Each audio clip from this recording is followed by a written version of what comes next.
Time rules our lives. It tells us when to wake, when to work, when to rest. It measures our days, our seasons, our years. But time itself is invisible.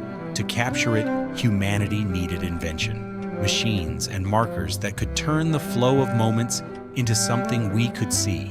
This is the story of the very first clock. For our earliest ancestors, the sun, moon, and stars were the only clocks. Days were measured by sunrise and sunset, months by the phases of the moon, years by the changing seasons. But for farmers, priests, and rulers, this was not enough.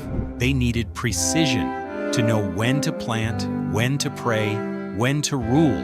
And so the first timekeepers were born. The earliest known clock was the sundial. Around 1500 BCE in ancient Egypt, stone slabs were carved with lines to mark the hours. A simple stick, the gnomon, cast a shadow that moved as the sun crossed the sky. It was elegant but imperfect. Sundials could only work in sunlight. On cloudy days or at night, time disappeared. Still, they were humanity's first attempt to measure the hours. To solve the problem of night and darkness, ancient cultures turned to water. The clepsydra, or water clock, appeared in Mesopotamia and Egypt more than 3,000 years ago. It worked by letting water drip slowly from one vessel to another. The level of water marked the passing of time. Greek inventors improved the design, adding gears and dials.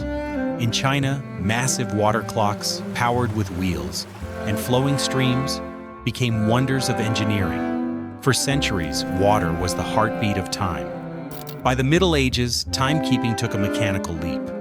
In Europe, by the 13th century, giant tower clocks appeared in cities, driven by weights, gears, and escapements that ticked in steady rhythm. They rang bells to mark the hours, guiding daily life in towns and monasteries.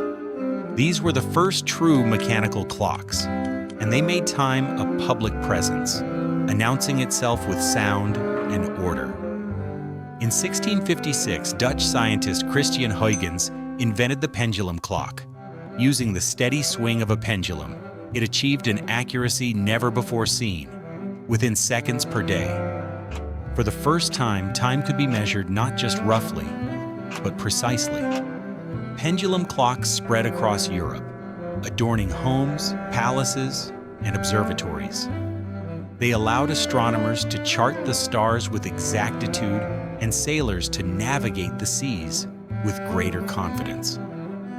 As centuries passed, clocks grew smaller and more personal. Pocket watches ticked in the coats of nobles. Grandfather clocks stood in homes.